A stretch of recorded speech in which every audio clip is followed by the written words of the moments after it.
All right, so I watched Dave Chappelle Netflix special, and some people really not gonna like it. It's called The Unstoppable Negro with a hard R. In his words, everything stems from a certain point in America in 1910. And in his eyes, which he says he thinks is when this man right here, Jack Johnson, went out of his way and basically whooped a white dude's ass and then walked off with a white girl. And then they created something called the Mann Act. And I guess that's what Diddy is now being charged for. Now, I don't know if that's true. I got to look that up. Ooh, this shit get deep. I ain't going to front. I had to dig real quick. Mann Act.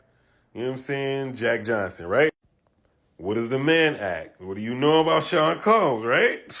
If you did not know I'm the movie man, I give you a rundown of shit just so you know what it is, and you don't have to watch it if you don't need to. With that being said, man, my boy did his thing. Introvert way that he approaches his comedy is different from everybody else. So he basically just talks about how he just getting money outside of America, and the reason why he doesn't fuck with America specifically is because of Trump and all the other bullshit that's going on. But more importantly, because he could get his money elsewhere just because people try to use his words against him and blackball him like they did him before. He basically talks about the Saudis and how he could go over there and how he feels safer performing overseas in the Middle East than he does in America because of things like specifically with the Charlie Kirk situation or a whole bunch of other things. I guess with whatever is going on with Israel, they try to use that against him.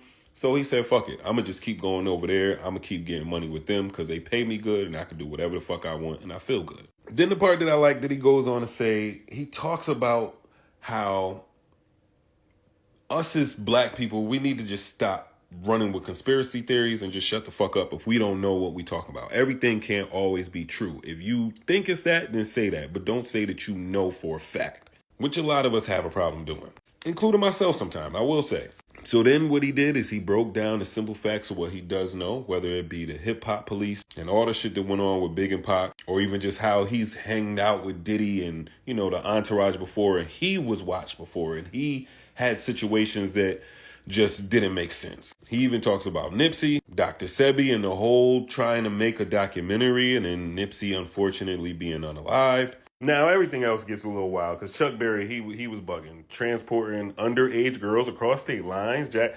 So I'm not even gonna defend these dudes, but what I'm saying is that's what Dave Chappelle was saying. So you can do your own research. Follow me for more.